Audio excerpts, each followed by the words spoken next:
بسم اللہ الرحمن الرحیم الحمد للہ رب العالمین والصلاة والسلام علی سید المرسلین وعلی آلہ واصحابہ اجمعین۔ میرے بزرگوں اور عزیزوں، اللہ تبارک و تعالی نے آپ حضرات کو ایک بڑی نعمت دی ہے۔ وہ نعمت بڑی ہے، یعنی وہ علم کی نعمت آپ کو دے رکھی ہے، اور یہ دو نعمتیں بڑی ہیں اللہ کی طرف سے، ایک ایمان اور ایک علم۔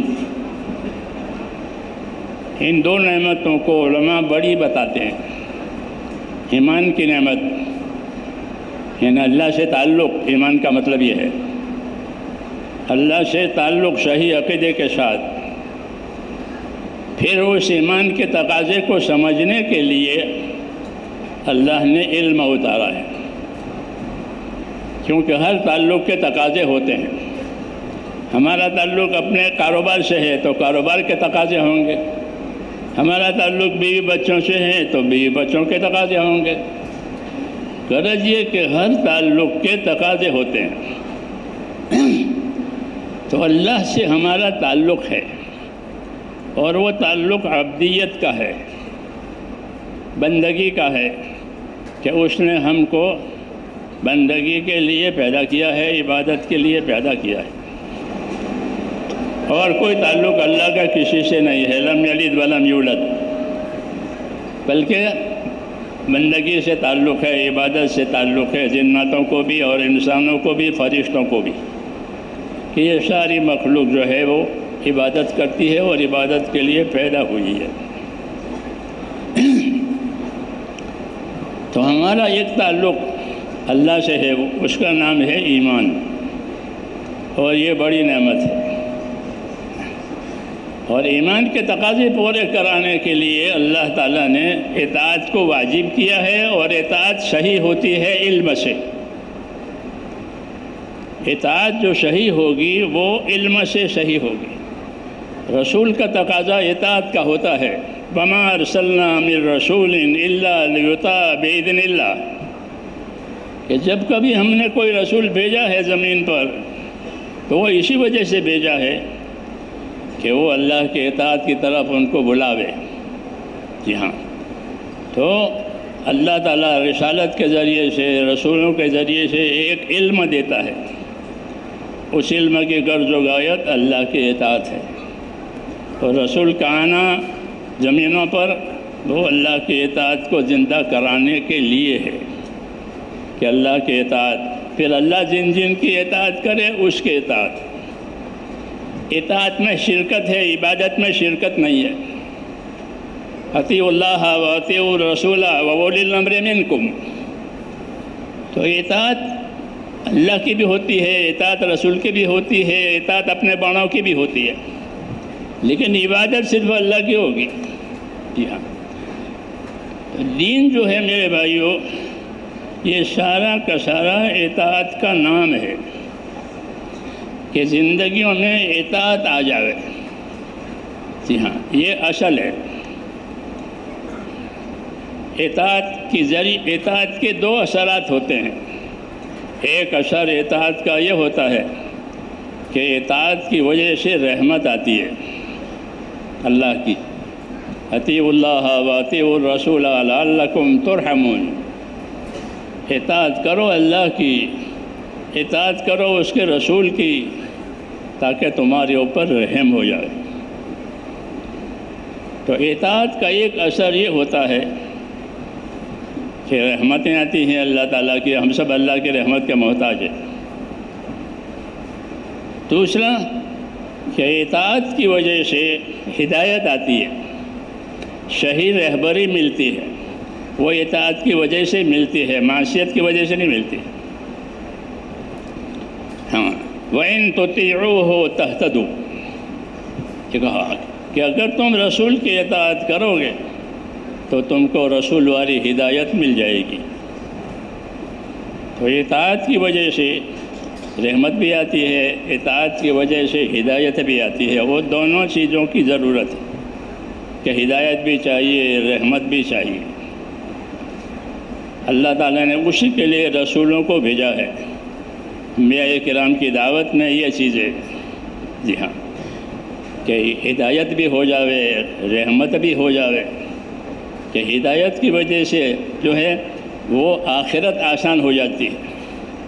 ہاں، اگر ہدایت نہیں ہے تو آخرت مشکل ہے.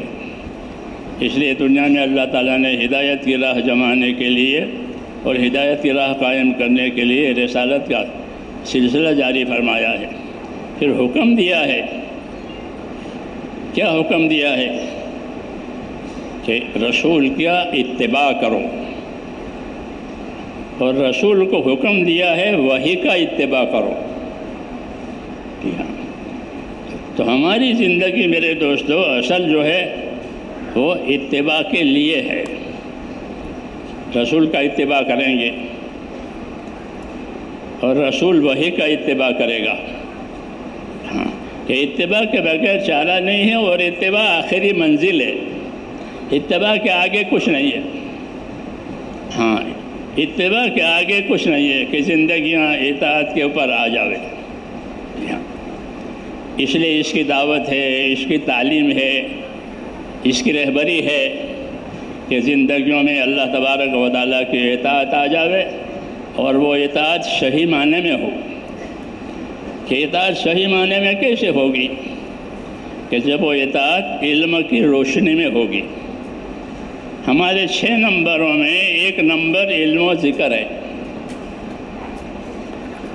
1 نمبر علم ہے اور اس کے ساتھ ذکر ہے. یہ مشہور چیز ہے،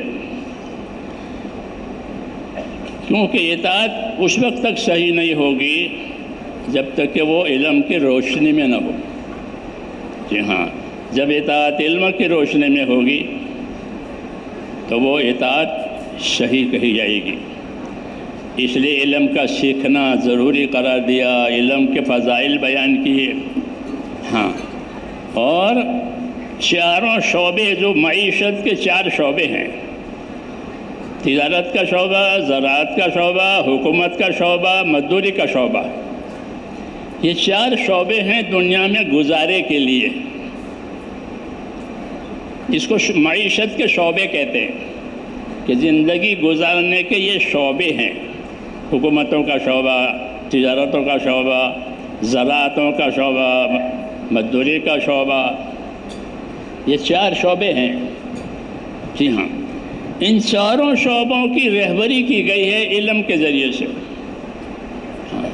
حضور صلی اللہ علیہ وسلم کو ایسا دین دیا ہے کہ آپ کو علمک ما لم تکن تعلم وکان فضل اللہ علیک عظیما، کہ ہم نے آپ کو وہ باتیں سکھائی ہیں جو آپ نہیں جانتے ہیں، اور اللہ کا فضل آپ کے اوپر بہت ہے کہ آپ کو ایسا علم دیا گیا ہے جو منسوخ بھی نہیں ہوگا اور ممسوخ بھی نہیں ہوگا، مٹے گا بھی نہیں اور منسوخ بھی نہیں ہوگا، بلکہ محفوظ رہے گا، تاکہ جس زمانے میں بھی لوگ رہبری لینا چاہیں اس علم سے تو وہ علم سے رہبری لے سکیں گے. اس کی حفاظت کی ذمہ داری لی ہے اللہ نے کہ یہ نہ منسوخ ہوگا نہ یہ مٹے گا. جی ہاں، اس کی ذمہ داری لی ہے. انا نحن نزلنا الذکر وانا لہ لحافظون. ہم نے اتارا ہے یہ ذکر. قرآن ذکر بھی ہے، قرآن علم بھی ہے.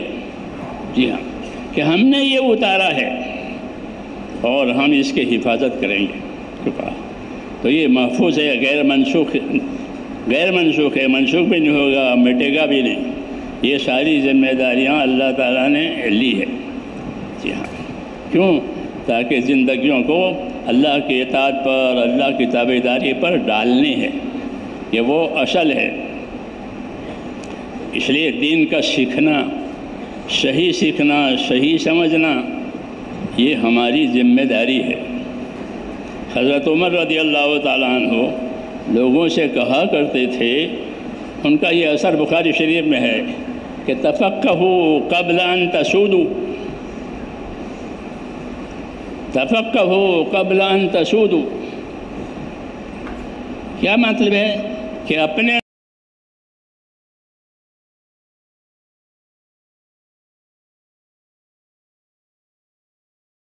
ہمارے سال والے جب جاتے ہیں، میں کہتا ہوں اب تمہارا سال لگ گیا، اب تم جاؤ گے تو لوگ تمہیں ذمہ داریاں دیں گے، آئیے ہماری مسجد کے خطیب بن جائیے، آپ بھی ہمارے مدرسے کے صدر مدرس بن جائیے، ہمارے مدرسے کے مدرس بنو، ہمارے مسجد کے امام بنو، لوگ آپ کو ذمہ داریاں دیں گے۔ یہاں سے جاؤ گے تو فارغ ہو کر کے مدرسے سے یا تبلیغ سے تو لوگ ذمہ داریاں دیں گے۔ قاعدے کی بات ہے، وہ مشہور بات ہے، کوئی نئی بات نہیں ہے نہیں بات؟ میری بات سمجھ آ رہی ہے؟ ہاں۔ تو حضرت عمر ان لوگوں سے فرماتے تھے کہ تفقہوا قبل ان تسودوا، کہ اپنے اندر دین کی سمجھ حاصل کر لو اس سے پہلے کہ لوگ تمہیں اپنی ذمہ داریاں سونپیں۔ وہ یہی بات ہے کہ ذمہ داریوں کو پورا کرنے کے لیے میرے دوستو، جس طرح محنت ضروری ہے، علم بھی ضروری ہے۔ جس طرح محنت ضروری ہے کہ محنت سے ایک عمومی فضا بنتی ہے، لیکن عمومی فضا کو کہاں لے جانا ہے؟ کہ عمومی فضاؤں کو علم پر لے جانا ہے یہاں، تاکہ زندگی علم کی روشنی میں گزرے، ورنہ جاہلیت تو پہلے موجود تھی۔ آپ کے دنیا میں آنے سے پہلے کیا چیز تھی؟ کیا چیز تھی؟ جاہلیت۔ لوگوں کی زندگی کی صفت بنی ہوئی تھی، اس لیے ان کو جاہلیت کہتے ہیں، جہالت نہیں کہتے۔ یہ جاہلیت، یہ لوگوں کی زندگی کی صفت بنی ہوئی تھی، ماحول کی صفت بنی ہوئی تھی، یہ جاہلیت۔ آپ صلی اللہ علیہ وسلم نے اپنی دعوت سے جاہلیت کو ختم کیا ہے۔ ہاں، جاہلیت کو ختم کیا، اب جاہلیت کی کوئی چیز نہیں ہوگی۔ جاہلیت کی وجہ سے لوگ طواف بھی ننگا کرتے تھے۔ جی ہاں، خانہ کعبہ طواف ایک ایسی عبادت ہے جو دنیا میں ایک ہی جگہ ہوتی ہے، دوسری جگہ نہیں ہوتی۔ جی ہاں، دوسری عبادتیں دوسری جگہ ہوتی ہے، ایک ہی جگہ ہوتی ہے، وہ اس کو ننگا کر دیا۔ ہاں، بغیر کپڑے کے طواف کرو، تو یہ جہالت کا اثر ہے۔ جب ہماری شریعت آئی تو ہماری شریعت نے کیا کہا؟ الطواف بالبیت صلاۃ، الطواف بالبیت صلاۃ، بیت اللہ کا طواف نماز ہے۔ بیت اللہ کا طواف کیا ہے؟ نماز۔ اب لوگوں نے منطق پڑھی ہے؟ پڑھی ہے نا؟ پڑھی ہے نا؟ کام سمجھو، منطق کس لیے پڑھائی ہے؟ منطق کے لیے نہیں پڑھائی ہے۔ میں پڑھنے پڑھانے والا آدمی ہوں، میں زیادہ محنتی آدمی نہیں ہوں۔ تو الطواف بالبیت صلاۃ یہ صغرا ہے، اس کے ساتھ کبرا لگاؤ گے تو نتیجہ نکلے گا۔ جی ہاں، کیونکہ آپ اہل علم ہیں، اس لیے میں باتیں ایسی کرتا ہوں۔ کیا طواف بالبیت صلاۃ، یہ ہماری شریعت نے کہا ہے کہ بیت اللہ کا طواف نماز ہے، اور نماز بغیر طہارت کے ہوتی نہیں ہے، تو طواف بھی بغیر طہارت کے نہیں ہوگا۔ صغرا کبرا ملاؤ، نتیجہ نکالو۔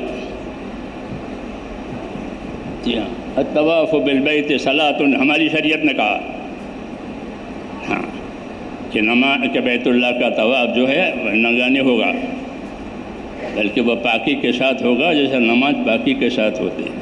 تو میں نے کہا جاہلیت کی وجہ سے یہ ساری چیزیں ایسی ہو گئی تھیں۔ ہاں، حضور صلی اللہ علیہ وسلم کو اللہ تعالیٰ نے علم دیا، ہاں، علم دیا، اور زندگی کے تمام شعبوں کا علم دیا، اور وہ علم علی وجہ الاتم دیا کہ اب اس میں اضافے کی ضرورت نہیں ہوگی۔ زمانہ کے تقاضوں کی وجہ سے، جیسے بہت سی چیزیں زمانے کے تقاضوں کی وجہ سے اس میں اضافے ہوتے ہیں، ہاں اس میں اضافے کی ضرورت نہیں ہوگی۔ علی وجہ الاتم آپ صلی اللہ علیہ وسلم کو علم دیا گیا، اور ہر لائن کا علم، عقائد کا علم دیا گیا، عبادت کا علم دیا گیا، معاشرت کا علم دیا گیا، معاملات کا علم دیا گیا، ہر لائن کا علم آپ کو علی وجہ الاتم دیا گیا، اور وہ علم غیر منسوخ ہے، تبدیلی بھی نہیں ہوگی، نسخ بھی نہیں ہوگا، جی ہاں، بلکہ ایک محفوظ علم رہے گا۔ یہ جب جب لوگ اس کی طرف اپنے حاجت محسوس کریں گے اور اس پر استفادہ کے لیے متوجہ ہوں گے تو ان کو وہ علم دے دیا جائے گا۔ یہ الگ بات ہے کہ لوگ ہی اس علم کی طرف توجہ نہ کریں، جیسے آج ہمارا دور ہے کہ لوگ مادیت کا علم تو سیکھتے ہیں، دینیات کا علم نہیں سیکھتے، لوگ جو سیکھتے ہیں وہ بھی تھوڑا۔ ہاں، اس لیے اس دعوت کے ذریعے سے ایک حکمت یہ بھی ہے کہ اس دعوت کے ذریعے سے امت کے اندر علم کا رجحان پیدا کیا جائے،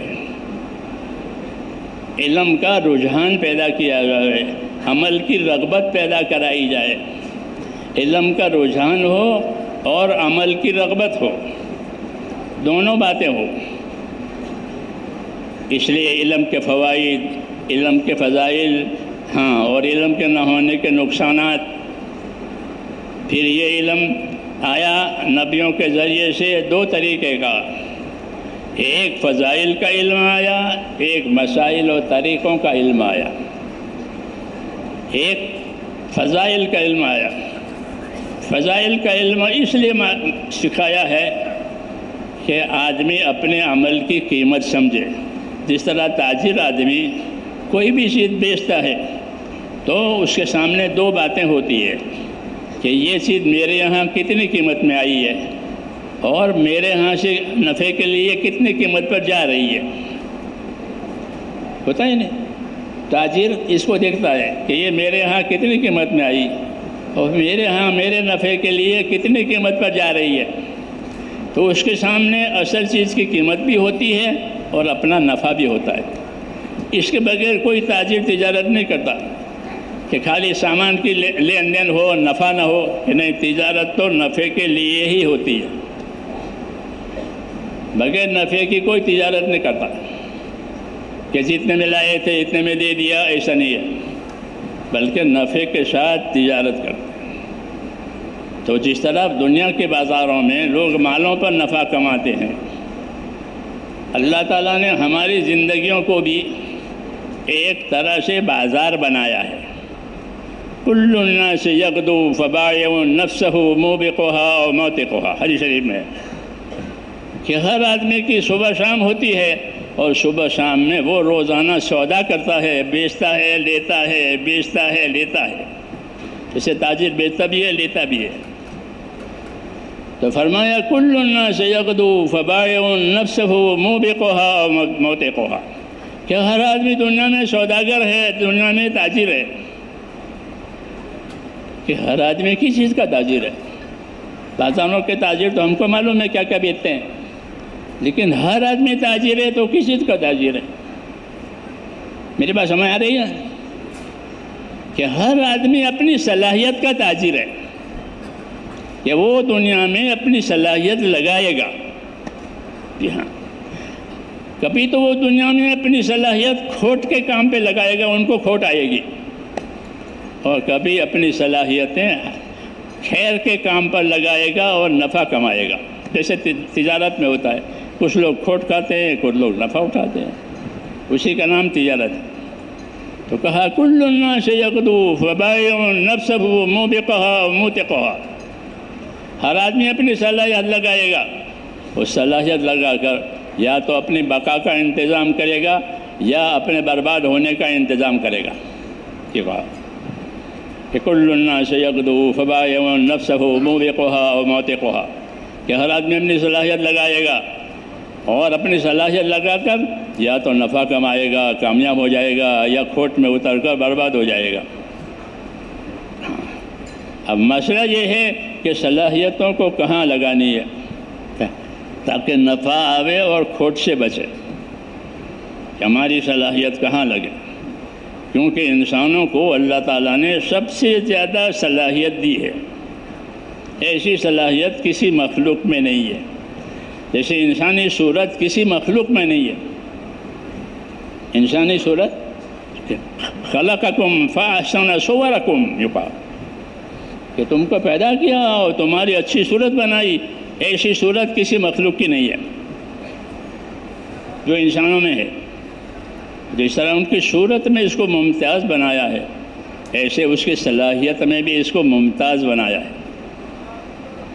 اپنی صورت میں بھی یہ ممتاز ہے اور اپنی صلاحیت میں بھی یہ ممتاز ہے، کہ ایسی صلاحیت کسی مخلوق میں نہیں ہے۔ حضور صلی اللہ علیہ وسلم فرماتے ہیں الناس معادن، الناس معادن كمعادن الذهب والفضة خيارهم في الجاہلیت خيارهم في الاسلام اذا فقهوا، کہ لوگ اپنی جگہ ایسے قیمتی ہیں جیسے سونے چاندی کی کانیں ہوتی ہے۔ سونا چاندی زمین میں ہوتا ہے، اس کی کانیں ہوتی ہے، وہ مٹی کے نیچے ہوتی ہے۔ جب اس کو نکالو گے نہیں تو اس کی کوئی قیمت نہیں ہے۔ لوگ پیشاب کریں گے وہاں، کہ ان کو کیا معلوم ہے یہ سونا ہے؟ جی ہاں، اس کی قیمت جب ہوگی جب وہ مٹی میں سے باہر نکلیں گے، پھر بازار والے اس کو خریدیں گے، اس کی دھلائی ہوگی، پھر اس کو بھاؤ دیا جائے گا۔ آج سونے کا یہ بھاؤ ہے، آج چاندی کا یہ بھاؤ ہے، روزانہ اخباروں میں آتا ہے۔ اس کو لوگ قیمت دیتے ہیں وہ سونے کو۔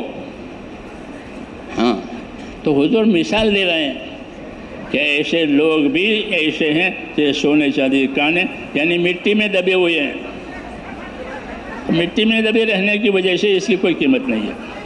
یہ مٹی سے بنا تھا، پھر مٹی میں جائے گا۔ جی ہاں، کوئی قیمت نہیں۔ پھر اس کو قیمتی کیسے بنائے جائیں گے؟ کہ اس کی دھلائی ہوگی، اس کی صفائی ہوگی۔ جی ہاں، اس کی دھلائی ہوگی، اس کی صفائی ہوگی۔ قد افلح من تزکا وذکر اسم ربہ فصلی، یہ کامیاب ہو گیا وہ جس نے اپنے آپ کو پاکیزہ بنایا۔ کامیاب ہو گیا وہ جس نے اپنے آپ کو پاکیزہ بنایا۔ ہاں، یہ کسی سے پاکیزہ؟ کہ اللہ کی نامرضیات سے، اللہ کی نامرضیات سے اپنے آپ کو پاکیزہ بنایا، کہ کوئی وصف اپنے اندر ایسا نہیں آنے دیا کہ جس کی وجہ سے اللہ ناراض ہو یا اللہ کے ہاں وہ ناپسندگی ہو۔ ہاں، ایک چیز ہے جو اللہ کو سب سے زیادہ ناپسند ہے، وہ ہے کفر۔ وَلَا يَرْضَىٰ لِعِبَادِهِ الْكُفْرَ، کہ اللہ بندے سے کفر پر کبھی راضی نہیں ہوگا۔ تو اپنے آپ کو ایک تو پاک کرنا ہے کفر سے، جی ہاں۔ دوسرا، جو کفر کی خصلتیں ہیں اس سے اپنے آپ کو پاک کرنا ہے۔ ہاں، کہ کفر کی کیا خصلت ہے؟ کہ کفر کی خصلت معصیت ہے۔ کفر کی خصلت جو ہے وہ معصیت ہے، کہ اپنے آپ کو ہر معصیت سے پاک رکھنا ہے۔ جی ہاں، تو عیسیٰ کا قد افلح من تزکا، کامیاب ہو گیا جس نے اپنے آپ کو پاک بنایا، کہ کفر سے، کفر کی خصلتوں سے، ہاں، کفر کے اعمال سے اپنے آپ کو پاک رکھا۔ وذکر اسم ربہ، اور اپنے رب کا نام لیا، اپنے رب کا ذکر کیا۔ ذکر کا مصداق جو ہے وہ اطاعت ہے۔ ذکر کا مصداق وہ اطاعت ہے۔ جی ہاں، کہ کل مطیع ذاکر، کہ جو بھی اللہ کی اطاعت میں ہے وہ اللہ کے ذکر میں ہے۔ جی ہاں، تو ذکر اللہ کی اطاعت کا نام ہے، اس لیے حکم ہے کہ ذاکر بنو، یعنی اللہ کی اطاعت کرنے والے بنو اور عالم بنو، تاکہ اطاعت کے حدود قیود معلوم ہو جائیں کہ اطاعت کے حدود قیود کتنے ہیں، کہاں تک اطاعت کہلاتی ہے، کہاں تک اطاعت صحیح ہوتی ہے۔ ہاں، اس لیے اللہ تبارک و تعالیٰ نے میرے بھائیوں ہم کو یہ علم دیا ہے، ہاں، اور یہ بڑی نعمت ہے۔ اللہ کی پہچان اس علم کے بغیر نہیں ہو سکتی۔ اس علم سے سب سے پہلے اللہ کی پہچان ہوتی ہے۔ اللہ تعالیٰ سب سے پہلے توحید کا علم دیتے ہیں۔ فَعْلَمْ أَنَّهُ لَا إِلَهَ إِلَّا اللَّهُ وَاسْتَغْفِرْ لِذَنبِكَ إِلَى آخِرِ۔ نبی سے کہا جا رہا ہے فَعْلَمْ أَنَّهُ لَا إِلَهَ إِلَّا اللَّهُ، کہ جان لو کہ اللہ کے سوا کوئی عبادت کے لائق نہیں ہے۔ یہ توحید کا علم دیا جائے، یہ بنیاد ہے۔ یہ کیا ہے؟ یہ بنیاد ہے، اللہ کی یکتائی، اللہ کی بڑائی، یہ بنیاد ہے۔ تو اس کا نبی کو علم دیا جا رہا ہے، فَعْلَمْ أَنَّهُ لَا إِلَهَ إِلَّا اللَّهُ، کہ اے نبی جان لو کہ اللہ کے سوا کوئی عبادت کے لائق نہیں ہے۔ عبادت زمینوں میں آسمانوں میں صرف اللہ کی ہوگی اور کسی کے نہیں ہوگی۔ وَهُوَ الَّذِي فِي السَّمَاءِ إِلَٰهٌ وَفِي الْأَرْضِ إِلَٰهٌ، کیوں کہا کہ اللہ آسمانوں میں بھی اللہ ہے، وہ معبود ہے، اور زمینوں بھی وہی معبود ہے، دوسرا کوئی معبود نہیں۔ اس لیے اللہ کی ذات شرکت سے پاک ہے۔ کس سے پاک ہے؟ شرکت سے پاک ہے، وہی عبادت کے لائق ہے۔ بری ذات تہمت ضد و جنس، غنی ملک سطاعت جن و انس۔ تعریف کرنے والا اللہ کی تعریف کر رہا ہے۔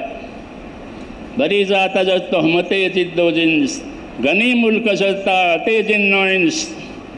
اللہ کی ذات پاک ہے کہ کس سے؟ کہ ضد سے بھی اور جنس سے بھی۔ اللہ کا کوئی ضد بھی نہیں ہے اور اللہ کے کوئی جنس بھی نہیں ہے۔ جی ہاں، ضد مقابل طاقت کو کہتے ہیں، جیسے آگ اور پانی، اس کو ضد کہتے ہیں۔ جی ہاں، اور ایک جنس ہے جیسے مرد عورت، یہ ایک جنس ہے طاقت، وہ ایک جنس کہ اللہ کے لیے کچھ نہیں ہے، نہ اس کا کوئی ضد ہے نہ اس کی کوئی جنس ہے۔ جی ہاں، کہ بری ذات تہمت ضد و جنس، غنی ملک سطاعت جن و انس۔ جتنے بادشاہ ہوتے ہیں دنیا میں وہ اپنی رعیت کی وجہ سے بادشاہ ہوتے ہیں۔ جس کو رعیت ووٹ نہیں دیتی اس کا کچھ نہیں، کوئی شمار نہیں۔ اللہ ایسا نہیں ہے کہ بھئی جنات انسان اس کی عبادت کریں گے تو وہ اللہ رہے گا، اور یہ لوگ نہیں کریں گے تو پھر وہ گرے گا، ایسا ہے؟